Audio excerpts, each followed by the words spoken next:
I don't think there ever was a more perfect representation of what happened to humanity within the last 2 years than the video that you just saw.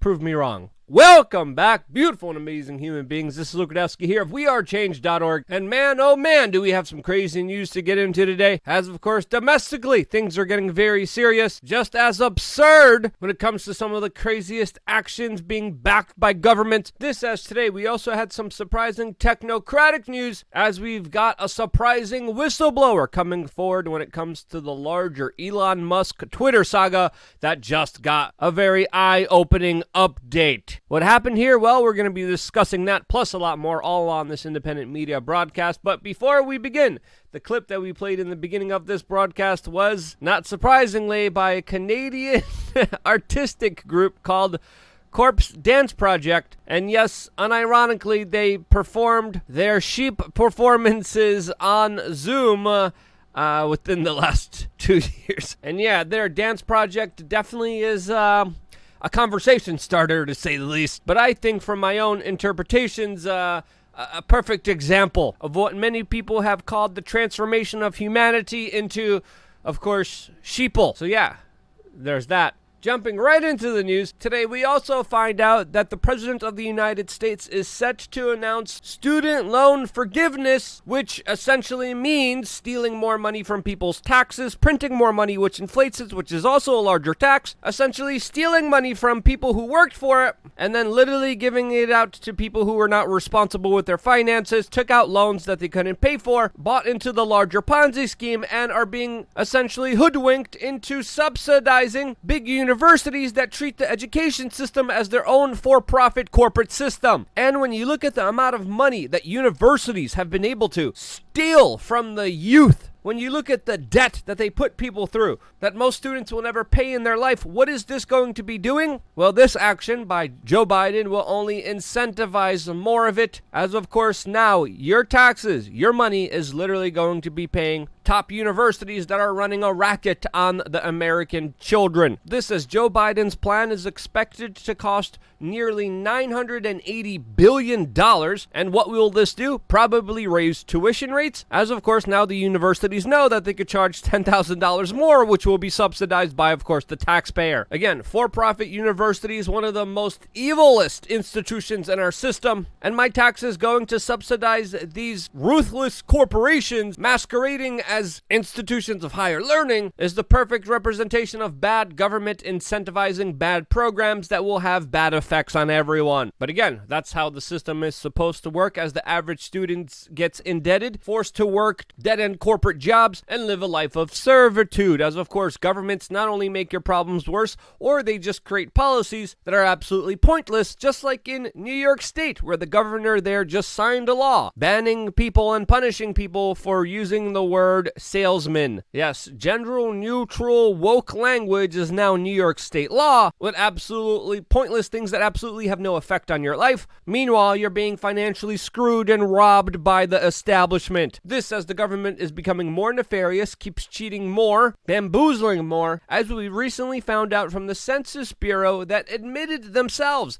that they overcounted 7 blue states with just 1 red state that they overcounted in representation that, of course, will translate to the members of Congress within the U.S. government. Now, why did an institution of the government have such clear political bias? Well, power corrupts and absolute power corrupts absolutely. That's the learning lessons that, of course, we are getting from the raid on the former president of the United States, who is now deciding to sue the current president and his regime over their egregious search and seizure of property at Mar-a-Lago not so long ago. And what's the government's response to all the poverty that they have created and exacerbated that much more? Well, You poor people just need to buy electric cars and solar panels, since their policies are a lot more important than you having the ability to actually survive as a human being, which is put at risk, especially if you're living in a major Democratic city, as of course woke DAs put in by unaccountable billionaires have set policies in those cities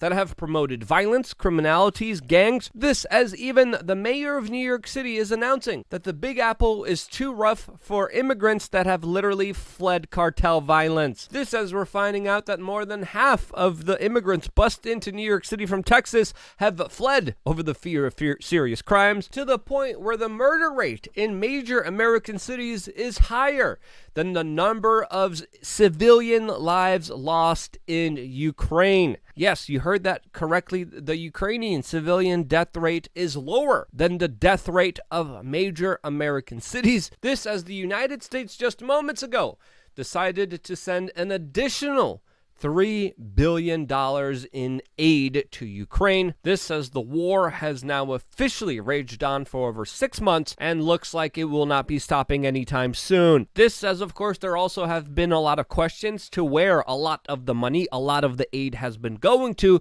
as of course even CBS News was reporting just a few days ago that 70% of weapons going to Ukraine have disappeared. They have since censored their own documentary on this specific topic, but Ukraine is known for corruption. Ukraine is, of course, in a very tough spot. And I think calling for some transparency and accountability to what's happening here is definitely the right thing to call for. And if people really cared about Ukraine and this conflict and the people there, they would be calling for the same thing, but they're not. And in my opinion, if you really cared about the people there and the situation, you would be calling for de-escalations, peace talks, peace deals, negotiations to happen, and none of that has been happening. The exact opposite of that has been. As today, the U.S. Embassy in Kiev is urging U.S. citizens to leave Ukraine immediately, as of course Russia is expected to respond to the assassination of one of their political commentators in their country. A political commentator that was on a hit list that now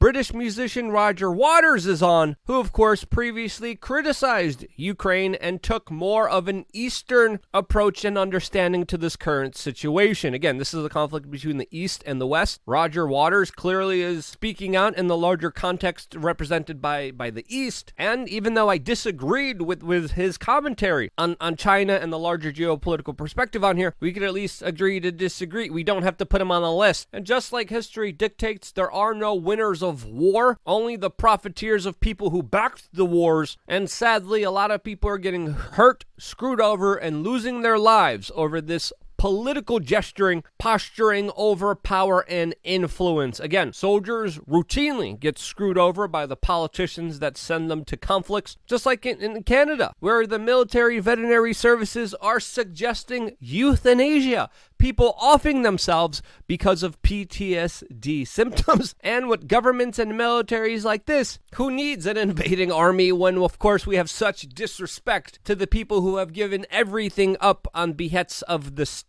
And that, to me, is an idea that should be absolutely questioned, and I think if more of us questioned it, the world would be a better place. That's just some of my own personal political beliefs. I got a lot more of them and a lot more of my philosophies that I will be sharing later on today on LukeUncensored.com, our own platform where we get to say and do whatever we want. Lots of spicy, hot button topic issues that we cannot get into on this particular broadcast that we will be talking about later on today. We're going to be answering some of your questions through our AMA. We're also going to be talking about the wacky tobacco and other controversial issues that we will be discussing on a separate video that's going to be available right after this one on LukeUncensored.com. You also get 3 masterclasses, you also get a forum, you also get access to shirts like the one I'm wearing right now with the scene from almost every one of our confrontations that you could only get as a member of LukeUncensored.com at the lowest available cost to you. We have a regular shirt, we sell them for profit. These shirts, not for profit, exclusive designs, exclusive merchandise, only available to members of LukeUncensored.com. 50 cents a day gives you access to exclusive events, meetups, and a lot of amazing future projects that we will be working on together with. Sign up right now down in the description below if you haven't yet. Now, I think it's fair to say when it comes to technological advancements, a lot of unaccountable multinational corporations are becoming a lot more powerful than actual governments. This is true in the case of Google, of Amazon, of Facebook, especially when it comes to all of their data collection, which a lot of people have deemed the new oil. And these new kind of technocratic robber barons, these kind of monopoly heads, have their eyes set on pushing forward a narrative, an agenda that, of course, is convenient and comfortable to them. And for many years, they have been absolutely unabated as vehicles of influence that there's nothing stopping them. And the internet highways that they control with their vehicles have metaphorically hit a fork in the road, especially with some of the latest moves being committed by Elon Musk and his now contested acquisition of Twitter, questioning a lot of people's reality, asking the question, how many people are actually really online? That's the question at the forefront of this major battle between Elon Musk and Twitter. This is just moments ago. Elon Musk has subpoenaed Jack Dorsey in his legal court proceedings with Twitter to help answer the question, how many people on the social media platform are real? How many of them are bots? How many of them are sock puppet accounts for governments and other special interests to make people perceive a reality that is actually not true? Well, that question might be answered very soon, as of course a whistleblower just came forward who served under Twitter's security chief, and he's coming out and speaking out with some very serious implications to this ongoing legal battle between Twitter and Elon Musk. This whistleblower, Peter Mugdi-Zakto, is coming out and actually saying that Twitter has lied about their bots and safety efforts, alleging that there was reckless and negligent cybersecurity policies run by the corporation that was filled with egregious deficiencies, bots, and, quote, foreign agents. Major allegations from an insider from Twitter that is surely bet to create a stir in this ongoing legal battle. Now, misleading regulators, having lax security, allowing spam bots, allowing fake users to manipulate the minds of the general public for the benefit of special interest is very serious accusation. This, as we found out that this whistleblower is being subpoenaed for this particular court case. And what are we going to be finding out about this big tech social media platform that has routinely abused its power, censored political voices, censored speech for the benefit of the very powerful? Well, whatever we find out, I bet it's probably going to be a bigger rabbit hole than a lot of other people expected. And I think it's fair to say that a lot of people's eyes will be opened to what is actually happening behind the scenes, behind the screen, behind what other people want you to believe. Again, one of the most important things that I have been talking about for many years on now is that what you see online is not a true representation of reality. There's a lot of governments, there's a lot of corporations, there's a lot of special interests, there's a lot of intelligence agencies that help start up a lot of these big tech social media companies that are more involved than you think. We recently saw the White House, through a court proceeding, was the one that was censoring Twitter accounts. What else are they doing? What other manipulative, nasty topics and things are they doing that we don't know about? Well, probably a lot more than we expected. And again, the perception of your reality being shaped is a major weapon in the larger information war. So make sure that when you see anything online, you question it thoroughly. Even though there's a bunch of people going for it, always ask yourself, maybe those are just fake bots used as a PR campaign to set a fake status quo that is not really there to shape perceptions and realities. If people started questioning that, I do believe the world would be a better place. And if you agree, share this video with your friends, family members, random strangers. Go down a messaging platform, just click the little rolling thing, find it on a random person, send them this video, and because you do, I'm still able to be here. If you thought anything I said was wrong or not correct or not accurate, let me know down in the comment section below. I always appreciate your constructive criticism. I got one more video coming your way on LukeUncensored.com. I wouldn't be here if it wasn't for your support, your constructive criticism, you guys engaging and being a part of this conversation, and this is why I love you guys. Stay tuned for more here on WeAreChange.org.